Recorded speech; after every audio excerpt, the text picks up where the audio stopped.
I have to give some backstory to this story that I'm about to read. At the last Storytime, we debuted the saga of the Chronicles, part 1 and 2, which is basically this girl that I happen to know, she exists, and this is a true story, who goes to college in Virginia. She decided that she was going to sell her body for money in a classy way.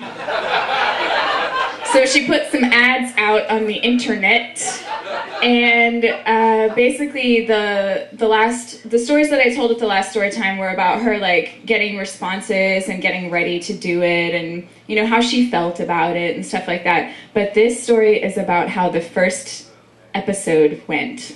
Yeah. So from here forth, these are her words. Here's how it went down. Yes, sir. Got off work and ran home. Bill sent me a text on my way saying that he was free early, and if I could come early, that's great. And I replied, I'm working on it. So I get home, I try to drink an entire bottle of ice wine from Trader Joe's, but that shit is sweet. My stomach is curdling. Ugh. Anyway, hop in the shower. Thank God I shaved everything, not the lady bits.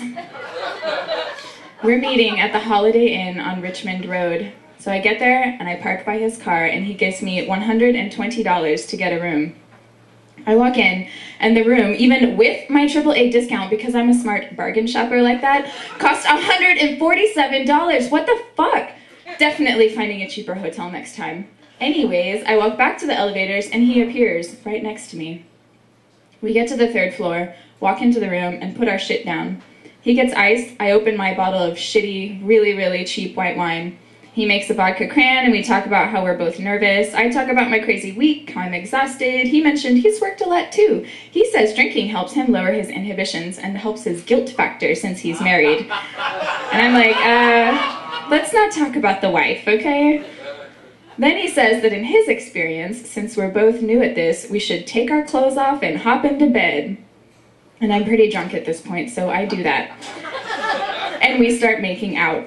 He smokes and tastes disgusting, so I blurt out, "You've been smoking today, huh?" And he says, "Yeah, you want me to brush my teeth? I brought a toothbrush." So he goes and he does that, and I drink more of my shitty, cheap wine. And then he comes back and we make out and he starts fingering me and I start making loud, panting, appreciative noises. I'm loud anyway, but I'm also drunk, so I'm laying it on a little thick, I think, in retrospect, but he didn't seem to notice. I then decide I'm going to go down on him, and I realize he's right. He is only about 6 inches. Whatever, the better for me to tongue his balls, right? He says I'm amazing at giving blowjobs, and my heart swells with pride because I know I am, bitch! Thanks, Glenn. You were a shitty first boyfriend in so many ways, but you taught me a lot of stuff, and now I'm making money off of it. Booyah, bitches!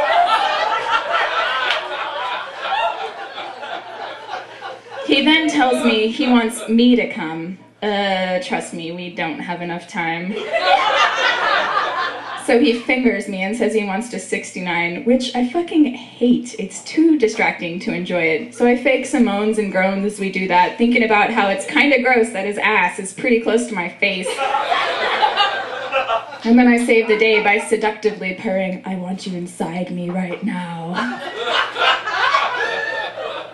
So I make him put on a condom. He insists he's had a vasectomy, and I say, "I don't care, I want a condom." And so we fuck for a while. Honestly, I don't even remember what else went down other than my moans and groans. I ask him what he wants, and he says a BJ. So I say, okay, and he pulls the condom off, and I go at it. Tastes like spermicide, which is fucking gross. And he says he's never had a better blowjob and that I'm really good at it. Ego boost. And then asks if he can come on my face. I have never, ever let anyone do this, but no one's ever asked. And I think, well, you are paying for it, and I'm drunk, so whatever. And I say sure. So I'm laying down on my back with my head near the edge of the bed while he stands by the bed jacking off. And he reminds me to tongue his balls. So I half-heartedly lick at them and he comes all over my face. He immediately says he'll get a towel. Very thoughtful. And I'm laying there barely paying attention to the hot jizz on my face and thinking, God, I want a nap. So he comes back and I clean up and we lay in bed for a little bit and he rhapsodizes on the economy and how the world needs to become just one country and how Matt the Hoople is awesome. And I'm like, oh yeah, just generally encouraging him. So then we get up, we get dressed. He tells me I can stay there, but I say I'll leave. He says, thank you. This was really great. You're helping me keep my family together.